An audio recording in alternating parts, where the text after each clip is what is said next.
অসংখ্য খানাখন্দে ভরা নোয়াখালীর সোনাইমুড়ীর রফিকুল্লাহ মাস্টার সড়ক। সামান্য বৃষ্টি হলে এই সড়কটি যান চলাচলের অনুপযোগী হয়ে পড়ে। এছাড়া কাদামাটিতে চরম দুর্ভোগ পোহাতে হচ্ছে এই সড়কে যাতায়াতকারীদের। এই রাস্তাটা দীর্ঘদিন ধরে অবহেলিত। এখানে প্রতিদিন হাজার হাজার মানুষ যাতায়াত করে। এখানে অনেক গাড়ি যেমন অটো, হুন্ডা, রিক্সা, অনেক যানবাহন আপ ডাউন করে।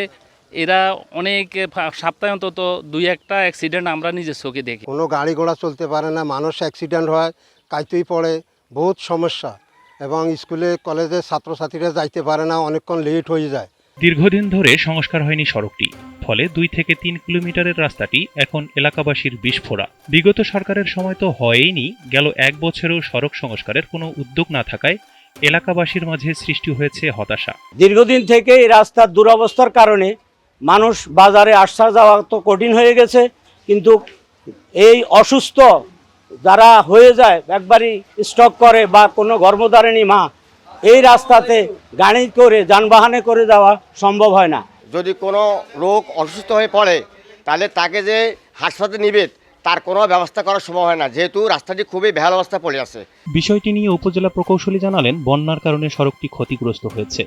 নতুন বাজেট বরাদ্দ হলে সংস্কারের আশ্বাস দিলেন তিনি। এই রাস্তাটি আপনারা জানেন যে আপনার বিগত 2024 সালে যে বন্যা হয়েছে, সেই বন্যাতে সোনাইমুড়ী উপজেলার আমাদের অলমোস্ট সকল রাস্তা হলো পানির নিচে প্রায় 2 মাস ধরে নিমজ্জিত থাকার ফলে সকল রাস্তায় ক্ষতিগ্রস্ত হয়েছে।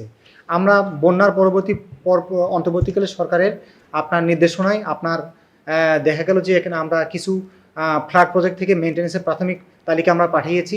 এছাড়া আমরা পরবর্তীতে জিওবি মেনটেন্যান্সের আওতায় আমরা রাজস্ব খাতে যে বরাদ্দ আছে সেখান থেকে আমরা প্রাথমিক প্রস্তাবে দেওয়ার আমরা চেষ্টা করব।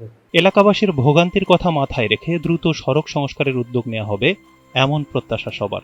এই রোডটি জনদুর্ভোগের একটি উজ্জ্বল দৃষ্টান্ত হয়ে আছে আমাদের জন্য। কর্তৃপক্ষের দৃষ্টি আকর্ষণ করছি যাতে করে আশু এই রাস্তাটি মেরামতের উদ্যোগ নেন।